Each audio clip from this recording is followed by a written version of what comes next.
Hello दोस्तों, कैसे हैं आप। उम्मीद करती हूँ आप लोग अच्छे होंगे। इस चैनल पर जो पहले से जुड़े हुए सदस्य हैं उनका दिल से शुक्रिया, मगर इस चैनल पर जो पहली बार आए हैं उनसे निवेदन करती हूँ कि चैनल को सब्सक्राइब करके मेरा मनोबल बढ़ाएं। चलिए कहानी की तरफ चलते हैं। दोस्तों, यह कहानी एक जवान होते श्याम नाम के लड़के की है जो अपने पड़ोस में रहने वाली पन्ना आंटी को लेकर तरह तरह के सपने देखता है। और एक दिन कुछ ऐसा होता है कि श्याम के पसीने छूटने लगते हैं। श्याम ने आंख बंद कर ली।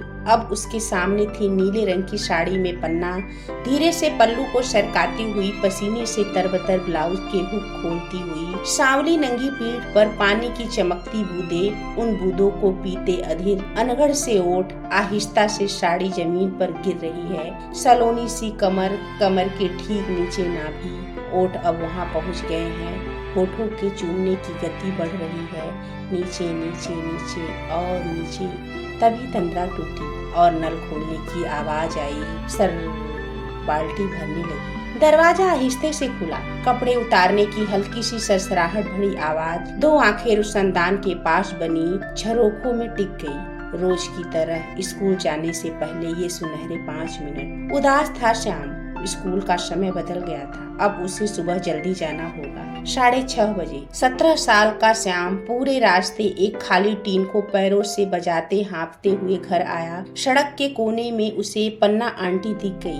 हंसकर पूछा, क्यों, कल तेरे को इडली सांभर भेजा था खाने को, पसंद नहीं आया क्या? श्याम की सांस रुक गई। पन्ना के सांवले चौकोर चेहरे पर पसीने की बूंदें चमक रही थी। हरे रंग की चौक की साड़ी के आंचल से माथे को पोंछकर लापरवाही से आंचल उछाल पीछे फेंक दिया। पारदर्शी ब्लाउज से लगभग बाहर को झलकाते सफेद अंदर वस्त्र, नाक में झिलमिल करता हीरा, कानों में सोने के बड़े वाले कुंडल, सीने पर झूलता हुआ भारी सा मंगलसूत्र, गीले बालों में मोंगरे का गजरा और पान से लाल हो आए ओठ। पन्ना को न जाने कितनी बार पास से, बहुत पास से ध्यान से देख चुका था। पन्ना कह रही थी, श्याम तेरा स्कूल टाइमिंग बदल गया है क्या? तू कब आता है कब जाता है मालूम ही नहीं पड़ता। श्याम ने आंख उठाकर पन्ना की तरफ देखा, फिर थोड़ा सजग होकर बोला, सुंदर श्याम नहीं। कहते हुए वह शर्माकर वहाँ से भाग गया। महाराष्ट्र के उस गर्द से भरी कॉलोनी में पुराने से मकान में कम से कम 30 किराएदार रहते थे। सबके घर आपस में सटे हुए थे। ऐसा लगता था एक ही घर के अलग अलग हिस्से हो। बाकी घरों से कोई मतलब नहीं था। श्याम का पन्ना आंटी और सरजू अंकल सबसे अलग थे। अंकल से ज्यादा आंटी, जो उसके सिर पर टपली मारती हुई कहती थी, आंटी नहीं बोलना, मामी बोलना मुझे। मामी पन्ना, उसने अपने इतिहास की कॉपी का पिछला पन्ना भर रखा था। इस नाम से बाल पेन से स्केच भी बनाया था। खुले लंबे केस, केसों में लगा गजरा, चेहरे पर बड़ी सी बिंदी, गोल गुदाज उधड़ा सीना। इसे बनाने में उसने ढेर सारा समय लगाया। शायद पूरे एक क्लास स्केच पूरी नहीं हो पाई। डर सा लगा। उसने पेन और स्याही को स्केच को तहस नहस कर डाला, पर कागज के उस टुकड़े को फेंकने की हिम्मत नहीं हुई। जब से स्कूल का समय बदला वह स्केच करके मन को मना लेता। मन मानता नहीं वह। यह और बात है, श्याम स्कूल से आने के बाद खाना खाकर देर टीवी देखता, फिर ट्यूशन लौटते लौटते रात हो जाती। पन्ना के घर के सामने दिया जल जाता। अगरबत्ती की तीखी सुगंध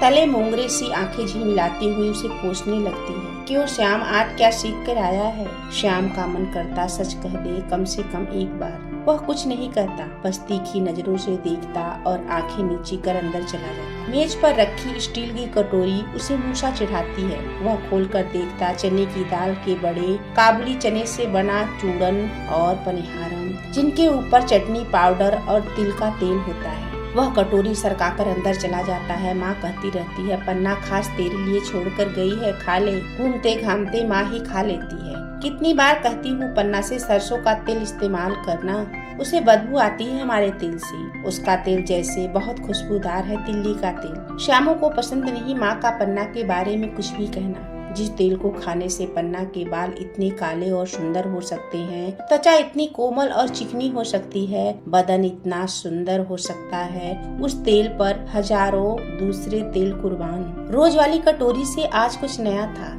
सफेद सा। श्याम ने कटोरी हाथ में लेकर सूंघा। दूध और सेवई की अनोखी सी खुशबू थी। गाढ़ी सी हल्की गुलाबी खीर, ऊपर पतले कतरे सूखे मेवे। श्याम ने दाएं हाथ की छोटी उंगली से कटोरी में डुबाकर चाट लिया। किशमिश का मीठा स्वाद। माँ ने देख लिया, झिड़कती हुई बोली, सही से चम्मच लेकर खा, दूसरे भी तो खाएंगे, तेरा जूठा। श्याम ने सिर उठाया। आज किस खुशी में खीर आ गई। पन्ना का जन्मदिन है। श्याम को झुरझुरी सी हो आई। जन्मदिन? वह जल्दी से घर के बाहर निकला। समझ नहीं आया क्या करे। खुद ही खुश होकर हिलकता रहा। जेब टटोल कर देखा, कुछ चिल्लर और 15 रुपए होंगे। क्या ले सकता है। सड़क पार कर फूलों की दुकान थी। वह लपक कर गया। उसने एक गुलदस्ते की तरफ इशारा करके पूछा, 300 रुपए। श्याम मायूस हो गया। पास में पड़े गुलाब के गुच्छों की तरफ उसकी नजर गई। 10 रुपए का एक गुलाब। श्याम ने एक खिला गुलाब हाथों में लिया और जेब में खनकता हुआ एक 10 का सिक्का उठाकर मेज पर रखा और तेजी से वहाँ से निकल गया। रास्ते में रुककर उसने गुलाब की पंखुड़ी को हल्के से हाथों से छुआ। अजीब सी सिहरन हुई। अधखुले से पत्तों को सूंघने लगा। आंखों में चमक सी आ गई। उसने गुलाब की पत्तियों पर अपने होठ लगाए। चेहरे पर मुस्कुराहट सी आ गई। पन्ना के घर के आगे चावल की बड़ी सी रंगोली बनी थी। उसके ऊपर और आजू बाजू जूते और चप्पलों के ढेर। श्याम ने हवाई चप्पल हड़बड़ी से उतारी, एक इधर एक उधर। पन्ना उसे देखकर लपक कर सामने आई। वाह वाह, कई अनदेखे चेहरे। असहज हो गया श्याम। उसने हाथ आगे कर गुलाब का फूल सामने कर दिया। पन्ना हंसने लगी। ओहो मेरे राजा। श्याम पीछे की तरफ पलटा और एकदम से बाहर निकल गया। रात की रानी के झाड़ के पास खड़ा हो गया।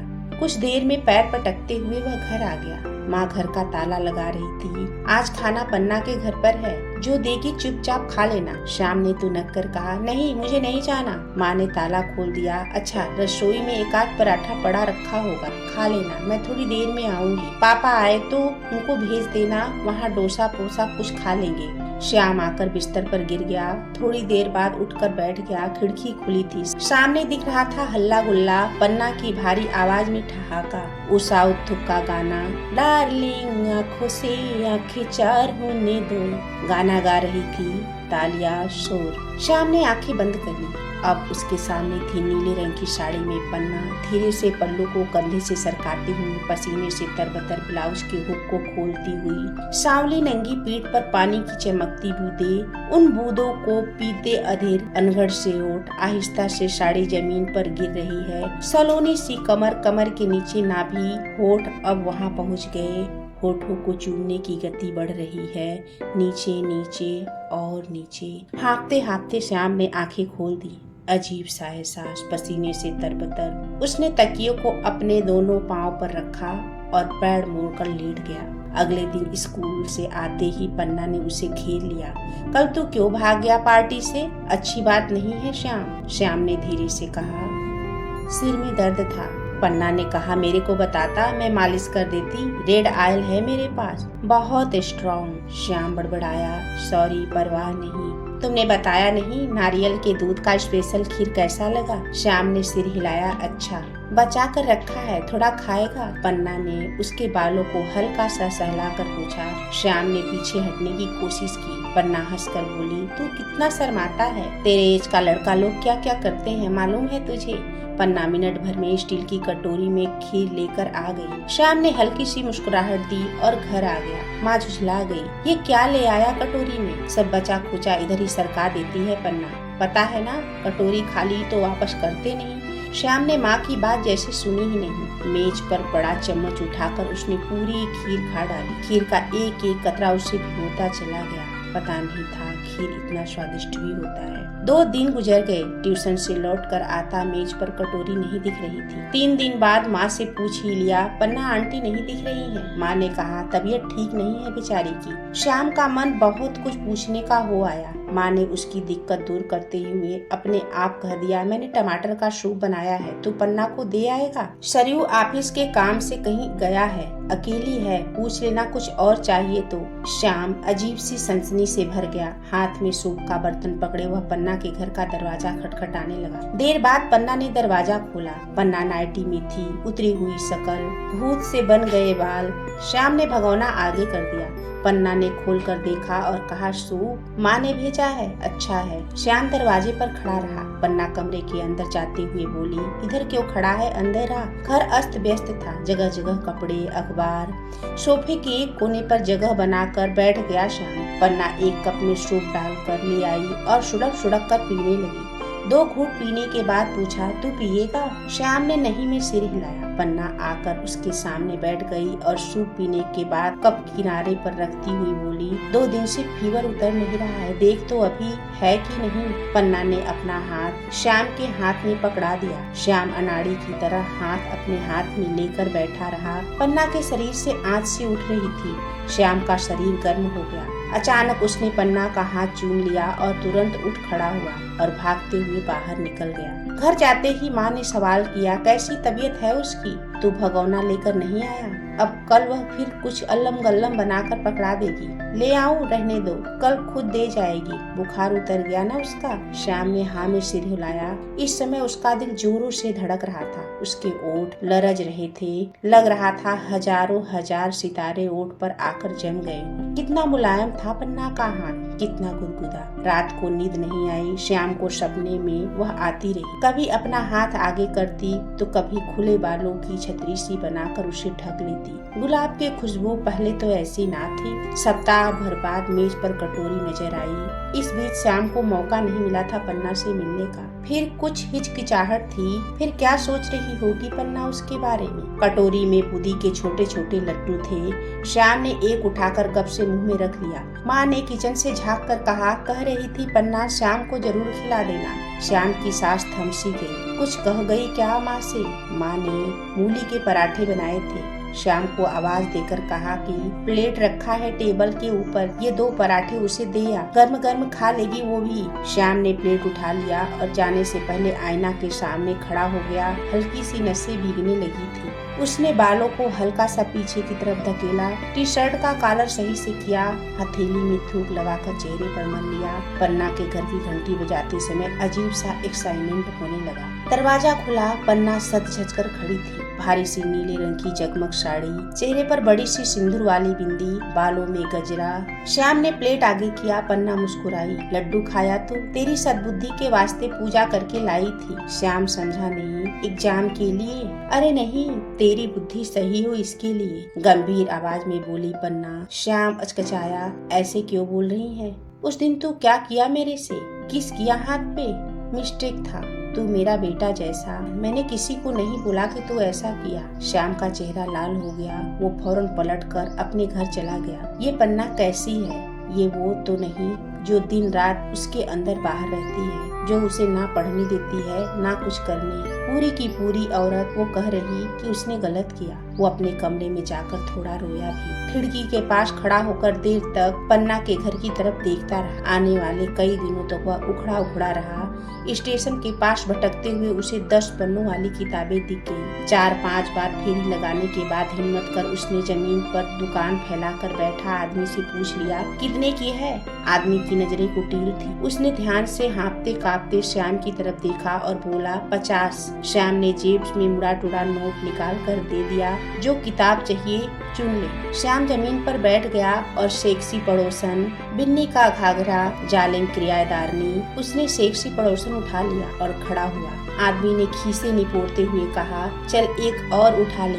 बिन्नी का घाघरा हाथ में आ गया। दोनों किताबें शर्ट के अंदर रखकर वह तेजी से घर की तरफ बढ़ गया। कोई कैसे उसके दिल की बात इतनी अच्छी तरह से समझ सकता है? वही कहानी। संतोष के पड़ोस में रहने वाली सविता भाभी जब भैया नहीं होते उसे घर बुलाती, खाना खिलाती। फिर श्याम की सांस रुक गई। भाभी मेहरबान है उस पर। संतोष चूम रहा है, खेल रहा है उसके जिस्म से। वह हंस रही हैं, गुदगुदा रही हैं और श्याम ने किताब बंद कर दी। बिन्नी का घाघरा तो और भी नशीला था। श्याम ने लंबी सांस ली। स्कूल से आने के बाद और रात को सोने से पहले वह जरूर पढ़ता दोनों किताबें। बहुत बाद में पता चला कि एक किताब की कीमत 10 रुपया है। यहाँ भी वह लूट गया। पन्ना पहले की तरह आती थी घर पर। उसके सिर पर हाथ भी फेर देती, वह झटक देता उसका हाथ। ज्यादा दिनों तक नहीं चला ये। 11वीं में फेल हो गया श्याम। माँ दुखी, पापा नाराज, ट्यूशन में इतने पैसे लग गए। तय हुआ कि अगले साल वो नए स्कूल में जाएगा, विषय बदल लेगा। गणित दिमाग में नहीं चढ़ता, न सही कुछ और कर लेगा।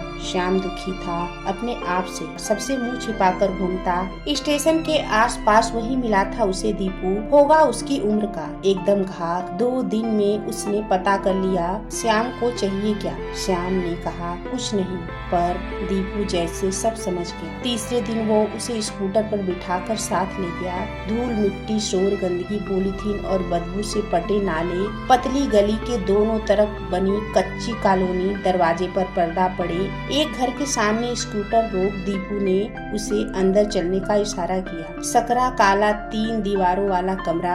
अंदर जाते ही पतली सी हवा की बदबूदार लहर ने श्याम का दिमाग भन्ना दिया। दीपू ने हाथ पकड़कर उसे बिठाया और फुसफुसाते हुए पूछा, आंटी में माल है? श्याम सक पकाया। 100 से कुछ ज्यादा रुपए थे। दीपू ने झपट कर 100 का पत्ता उठाते हुए उसकी तरफ देखकर आंख मारा और कमरे के बाहर निकल गया। झरोखों से आती रोशनी में श्याम ने आंख मिचमिचा कर देखा। कोने में एक स्टूल पर एक लड़की सी बैठी थी। स्कर्ट और ब्लाउज में साफ दिखने लगा, पक्के शक्ल की लड़की। उसकी तरफ देखकर लड़की ने आंख मारी, होठ दबाया और अपना ब्लाउज खोलने लगी। श्याम डर गया। लड़की हंसने लगी। उसने जोर की अंगड़ाई ली और इशारे में अपने पास बुलाया। श्याम डरते डरते गया। लपक कर लड़की ने श्याम का एक हाथ अपने नग्न सीने पर रखा। श्याम को करंट मार गया। वह हाथ छुड़ाने लगा। लड़की उसे अपनी तरफ खींचने लगी। लड़की के दिल की धड़कन उसे सुनाई पड़ रही थी। लड़की ने उसका हाथ अपने शरीर पर फिराना शुरू किया। स्कर्ट के ऊपर और बटन खुलकर नीचे।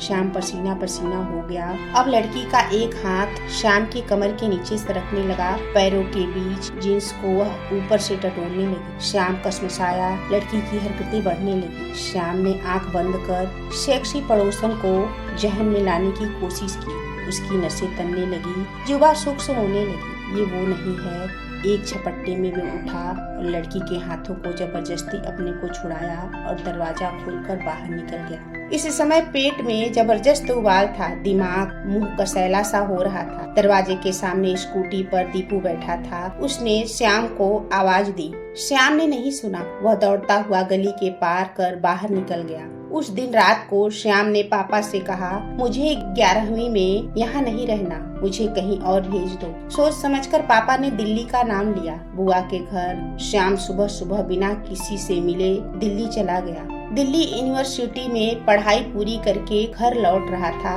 पापा का कहना था उसके बिजनेस में हाथ बटाए। माँ का रोना था, घर लौट आ, 5 साल हो गए तुझे घर से दूर गए। दिल्ली के स्टेशन पर गर्लफ्रेंड सोमा के बालों पर हाथ फेर कर उसके गाल पर चुम्मा लेते हुए सुंदर ने कहा, बेबी डोंट वरी, मैं आ जाऊंगा जल्दी। सोमा रुआसी सी होकर बोली, तुम्हारे डैड तुम्हें ना जाने दे तो तुम नया बॉयफ्रेंड ढूंढ लेना। सोमा उसकी पीठ पर मुक्का मारने लगी। सुंदर हंसने लगा। पापा ने पिछले साल महाराष्ट्र की नई बनी कॉलोनी में अपना 2 मंजिला घर बना लिया था। पापा का बिजनेस अच्छा चल रहा था। घर में गाड़ी आ गई थी, एसी आ गया था। 2 दिन आराम करने के बाद सुंदर पापा की नई गाड़ी में तफरी करने निकला। चलते समय माँ ने कहा, तू अगर शहर की तरफ जा रहा है तो एक काम करेगा, पुराने घर से सील बट्टा रखा है, लेते आइयो। घूमते घूमते रात हो गई। अपना पुराना इलाका पहचान ही नहीं आ रहा था। मकान कुछ और पुराना हो गया था। जर्जर सी दीवारें, सड़क के नाम पर उखड़े हुए पत्थर। किसी तरह गाड़ी को मकान के सामने लेकर आया। उसने घूम घाम कर देखा, पीछे का दरवाजा खोला।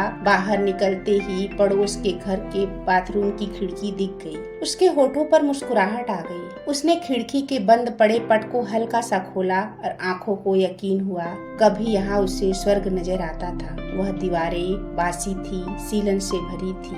नल से चूता पानी, 2 रंगा हुआ बकेट, जमीन पर पड़े ढेर सारे अधधुले भीगे कपड़े।